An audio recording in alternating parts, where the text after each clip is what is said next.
Hi friends, ഇന്ന് ഞാൻ വന്നിട്ടുള്ളത് പെട്ടെന്ന് തന്നെ തയ്യാറാക്കി എടുക്കാൻ പറ്റിയ ഒരു നോ ബേക്ക് കുക്കിയുടെ റെസിപ്പി ആയിട്ടാണ്. ഇത് നല്ല ടേസ്റ്റാണ് കഴിക്കാൻ, കുട്ടികൾക്കൊക്കെ എന്തായാലും ഇഷ്ടപ്പെടും. എല്ലാവരും ട്രൈ ചെയ്ത് നോക്കുക. അപ്പോൾ ഇത് പെട്ടെന്ന് എങ്ങനെയാണ് തയ്യാറാക്കുന്നതെന്ന് നോക്കാം. ഇതിന് വേണ്ടിയിട്ട് ഞാൻ ബിസ്ക്കറ്റ് എടുത്തിട്ടുണ്ട്. ഇത് ഡൈജസ്റ്റീവ് ബിസ്ക്കറ്റ് എന്ന് പറഞ്ഞിട്ട് വാങ്ങാൻ കിട്ടുന്നതാണ് എടുത്തിട്ടുള്ളത്. ഏത് ബിസ്ക്കറ്റ് വേണമെങ്കിലും എടുക്കാം. ഇതൊന്ന് ചെറുതായിട്ടൊന്ന് പൊട്ടിച്ചിട്ട് മിക്സിയുടെ ജാറിലേക്ക് ഇട്ടിട്ട് നന്നായിട്ട് പൊടിച്ചെടുക്കണം. ഇതിന് പ്രത്യേകിച്ച് അളവൊന്നും എടുക്കേണ്ട ആവശ്യമില്ല. ഒരു 15 എണ്ണത്തോളം എടുത്തിട്ടുണ്ട്. ഇത് നമുക്ക് എത്രത്തോളം ആവശ്യമുണ്ടെന്ന് വെച്ചാൽ അതനുസരിച്ചിട്ട് എടുത്താൽ മതി. അപ്പോൾ ഇത് ഞാൻ പൊടിച്ചിട്ട് ഒരു ബൗളിലേക്ക് ഇട്ട് കൊടുത്തിട്ടുണ്ട്. നന്നായിട്ട് തന്നെ പൊടിച്ചെടുത്തിട്ടുണ്ട്. ഇതിലേക്ക് ഇനി കണ്ടൻസ്ഡ് മിൽക്കാണ് വേണ്ടത്. ഇത് നന്നായിട്ടൊന്ന് നനഞ്ഞു കിട്ടണം, അത്രയാണ് ചേർക്കേണ്ടത്. ആദ്യം ഒരു 2-3 സ്പൂണ് ചേർത്തിട്ട് പിന്നീട് വേണമെങ്കിൽ ചേർത്ത് കൊടുക്കാം. കണ്ടൻസ്ഡ് മിൽക്കിൻ്റെ വീഡിയോ ഞാൻ ഇതിനു മുമ്പ് 2 രീതിയിൽ കാണിച്ചിട്ടുണ്ട്. അപ്പോൾ കാണേണ്ടവർക്ക് വീഡിയോയുടെ ലിങ്ക് ഞാൻ ഡിസ്ക്രിപ്ഷനിൽ കൊടുക്കുന്നുണ്ട്. ഇനി ഇതിലേക്ക് 2-3 സ്പൂൺ കൂടി ഒഴിച്ചിട്ട് നന്നായിട്ടൊന്ന് മിക്സാക്കി എടുക്കാം.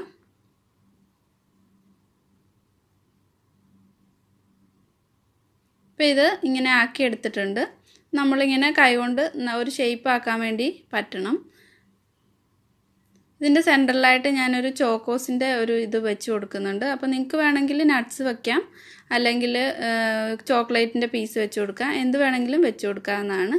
ഇതേപോലെ ഷേപ്പ് ആക്കിയിട്ട് ഒരു ബട്ടർ പേപ്പർ ഇട്ട് കൊടുത്തിട്ട് ആ ഒരു പ്ലേറ്റിലേക്ക് വെക്കുന്നുണ്ട്. ഇതിനി ഫ്രീസറിലേക്ക് വെച്ച് 1 മണിക്കൂറൊന്ന് തണുപ്പിച്ചെടുക്കാം. ആ സമയത്ത് ചോക്ലേറ്റ് ഒന്ന് മെൽറ്റാക്കി വെക്കുന്നുണ്ട്. ഇത് വൈറ്റ് ചോക്ലേറ്റ് ഞാൻ മൈക്രോവേവിൽ വെച്ചിട്ട് ഒന്ന് മെൽറ്റാക്കി എടുത്തിട്ടുള്ളതാണ്. ഡബിൾ ബോയിൽ ചെയ്തിട്ട് എടുത്താലും മതി.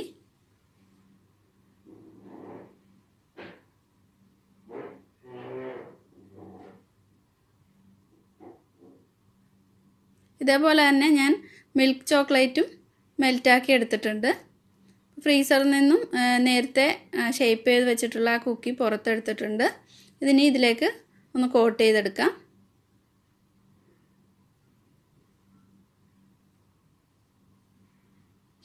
ഈ കുക്കി നന്നായിട്ട് തന്നെ തണുത്തിരിക്കുന്നതുകൊണ്ട് നമ്മൾ ഈ ചോക്ലേറ്റിലേക്ക് ഡിപ്പ് ചെയ്തെടുക്കുമ്പോൾ തന്നെ ഇതിലേക്ക് കോട്ടായി കിട്ടും. അതുപോലെ ഒരു ചെറിയൊരു ചൂടുണ്ടാവണം ഈ ചോക്ലേറ്റ് മെൽറ്റ് ചെയ്തത്. നന്നായിട്ട് തന്നെ തണുത്തിട്ട് ചെയ്യുമ്പോൾ പെട്ടെന്ന് തന്നെ ഇത് കട്ടിയായി പോകും.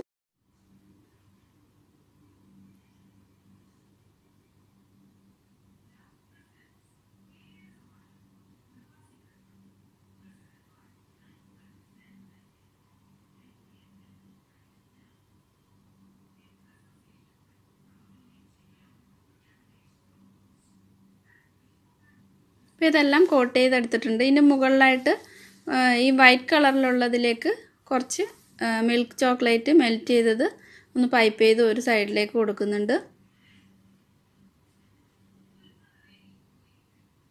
അപ്പോൾ ഇത് വളരെ പെട്ടെന്ന് തന്നെ തയ്യാറാക്കിയെടുക്കാൻ പറ്റിയ ഒരു കുക്കിയാണ്. അപ്പോൾ കുട്ടികൾക്കൊക്കെ നന്നായിട്ട് ഇഷ്ടപ്പെടും. എല്ലാവരും ട്രൈ ചെയ്ത് നോക്കുക. ഈ വീഡിയോ ഇഷ്ടപ്പെട്ടെങ്കിൽ ലൈക്ക് ചെയ്യാൻ മറക്കണ്ട.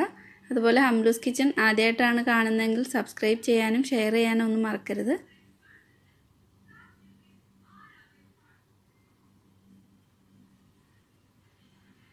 Thank you.